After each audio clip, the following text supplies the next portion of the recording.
When it comes to fresh product launches, some names, Asus, never screw around. Gaming laptops, office laptops, portable laptops, the ocean of leads never runs dry. Do you want monitors, motherboards, GPUs, PCs, gaming phones, portable consoles, and the rest of the dictionary?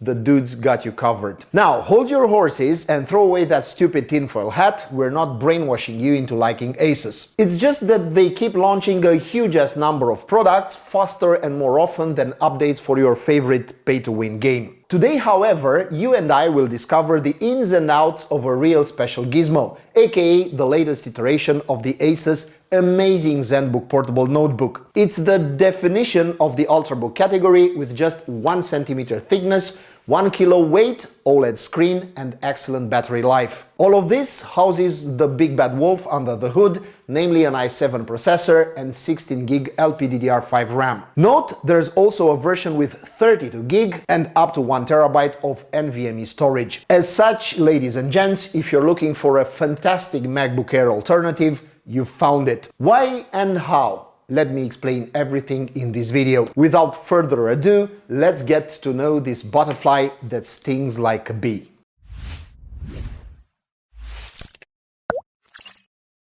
The Zenbook S13 OLED is a product line dating way back in the mists of time, around 2011, and was born with the advent of the famous UX31. And 12 years later, I still remember that laptop. The ancestor of today's model was about 2 cm thick and was still hosting i7 processors. If memory serves me right, the architecture was Sandy Bridge. And back then, that laptop was also getting an official category label: Ultrabook. The name had been coined by Intel and could be given to any laptop less than 22 mm thick, lighter than 1.4 kilos, and a minimum battery life of 5 hours, and an SSD or SSHD. There have been several design and specification updates since then. Standards and naming have evolved, and the Zenbook S13 OLED is now the latest entry in this noble lineage. And I can say that even before I flip it open. The cover design is very cool and simple, and the casing is entirely made of an alloy that folks at Asus call plasma ceramic aluminum. You must admit that Asus has a knack for coming up with names. The surface feels really pleasant, it's silky smooth, but the laptop is very stiff as a whole, and Asus says that's due to how the aluminum is treated. And to be politically correct, the alloy manufacturing process is said not to involve the use of heavy metals, strong acids or organic compounds. So the resulting alloy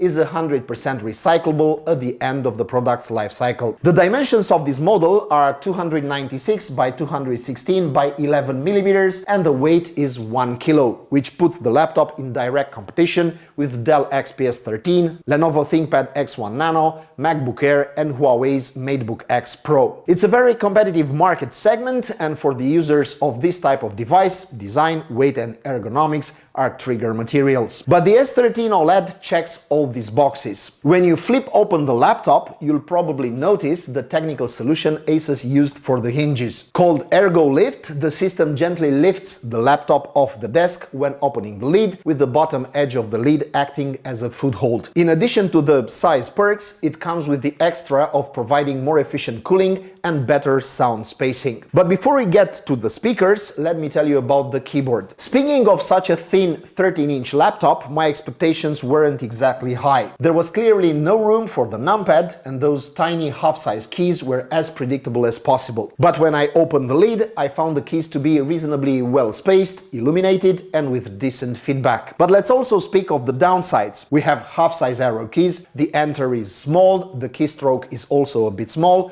only 1.1 mm, and the power button is integrated into the keyboard, increasing the risk of accidental pressing. On the plus side, the Zenbook S13 OLED comes with a great touchpad, which is gigantic, has a physical click, and is very ergonomic. The screen has a 16 by 10 format, the new norm for laptops, with the resolution of 2880 by 1800 pixels. Unlike 16 by 9, this one is very good for people who work on a laptop and don't just use it for gaming. It loses some of the wide feel, but you gain some space for tables and text editing, and there's less scrolling when browsing. I mean, you have more visible area per height. The display is an OLED with all the included benefits: Saturated color, good brightness, around 550 nits, deep black and perfect viewing angles. A big bonus on this Ultrabook is the connectivity. In addition to Wi-Fi 6E, which is slowly but surely becoming the norm for new laptops, we also get absolutely impressive physical connectivity for the size of this mini notebook. On the previous S13 model, one of the minuses noted by reviewers and users was that the laptop didn't even have a large USB port,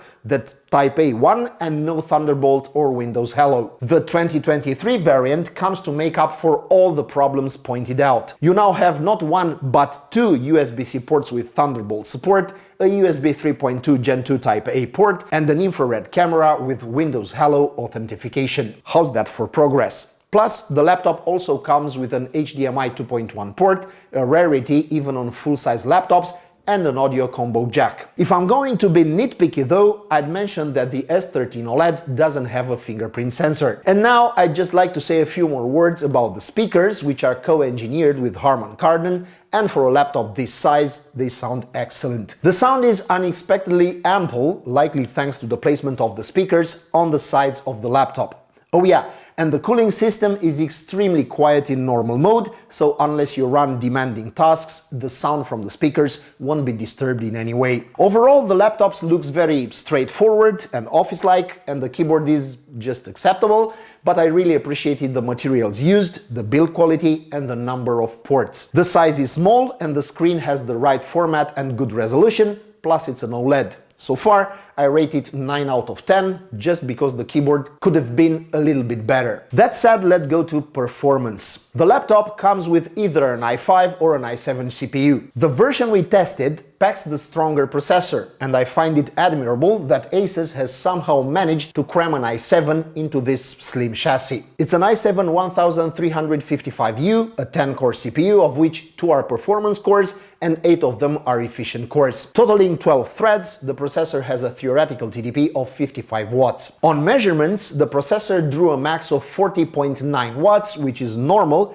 given the PL2 limitation to 41 watts. The processor is backed up by 16 GB of LPDDR5 RAM at 5200 mega transfers per second, but as I said, the peak is 32 gigs plus 1 terabyte of storage. As for battery life, we get a considerable 63 watt-hour battery, which is no small feat for this anemic silhouette. Let's lay out all the data in a table to get an overview. We also ran a few tests to see what the model can do. In the lack of a dedicated GPU, my expectations weren't too high, and the small number of performance cores didn't really make me give this Zenbook much of a chance. Before I show you the results, I should mention that the laptop features 3 performance levels correlated tightly with the noise level put out by the cooling system. So, in standard mode, the laptop will perform close to the maximum, with almost imperceptible noise levels in most use cases. Whisper mode almost completely cuts out the fan noise, but at the cost of slightly lower performance. Finally, performance mode turns the laptop into a very expensive hairdryer,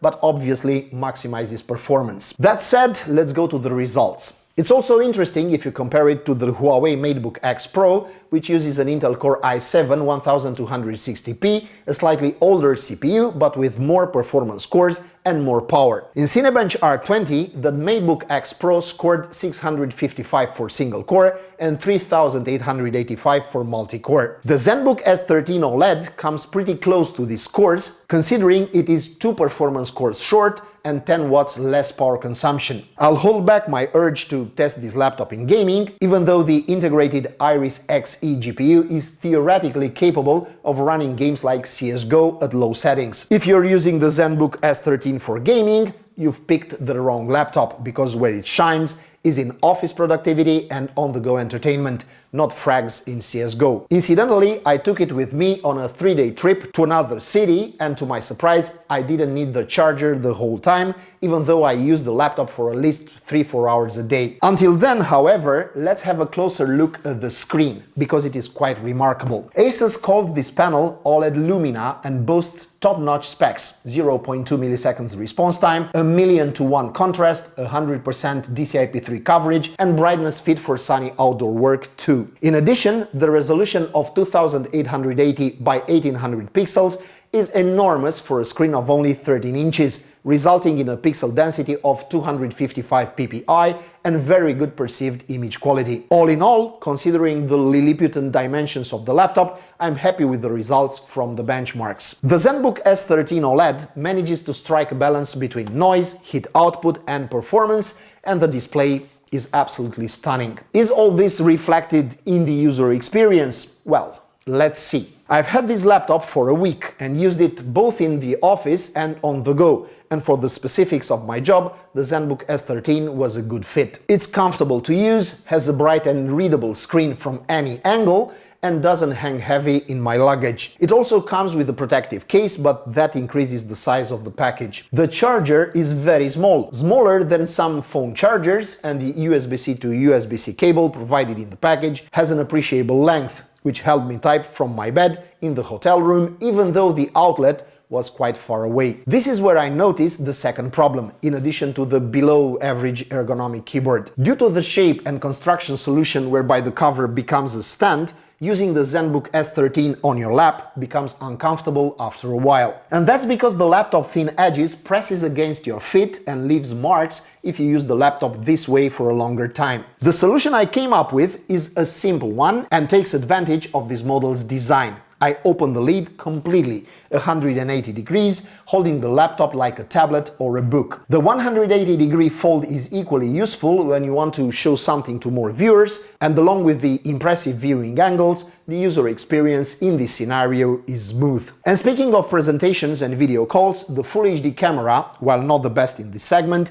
offers decent image quality and also has head tracking, meaning it tracks your head position and keeps you in focus. In addition, the microphone array is able to cancel out background noise very effectively. During my trip, the laptop was on charge for a mere 20 minutes max in total, but it managed to easily get through 10 hours of runtime as I listened to music, surfed YouTube, wrote, and that's with the brightness set to 25%. In fact, I didn't even need more than half of the screen's full brightness, except for a creative writing sesh on the stairs of a theater where the sun was hitting my display straight on. In that case, I turned the brightness to the maximum with a dedicated button on the keyboard and had no problem viewing the contents of the tabs. I'll also finally touch on the subject of bloatware, because the Zenbook S13 OLED comes with Windows 11 pre-installed, an OS that some consider still some sort of bloatware. There's not a lot of pre-installed software, but the present ones have a pretty big impact on the user interface. And I'll start with the one that annoys me the most, McAfee Antivirus. It bugs you with notifications, swaying you into buying it. Windows 11 has a firewall and antivirus built in already, and while you could argue that McAfee could discover more threats and protect you better, I say pass. Then there's my Asus, a program that lets you configure your laptop in depth and offers support. Some functions are needless, but quite a few have a serious impact on the laptop's working, so I recommend keeping this hub in your system. For example, it has a battery care mode that protects the battery by stopping the charging at 80%, the 3-fan profile settings that are directly related to system performance, Asus Splendid, which allows you to fine-tune the screen coloring, and more. All that said, my experience with the Zenbook S13 was very good, though imperfect. I really enjoyed using it, and I think for anyone who needs an ultra-portable with a beefy battery, extreme portability and a great screen, the Zenbook S13 OLED is a great choice. The price of this laptop is about $1,600, which is well within the range of the class, and for how good this laptop looks and runs, I'd say it's not that expensive. That was just my take, so I'll wait for your thoughts in the comments. How do you like the Zenbook S13 OLED? What do you like about it and what you don't? And last but not least, would you buy it or not? This one was for portable enthusiasts hoping for a breath of fresh, non-gaming air from a nice and sleek laptop. Did we hit home? If so, smash that subscribe button and we'll meet again soon. Cheers!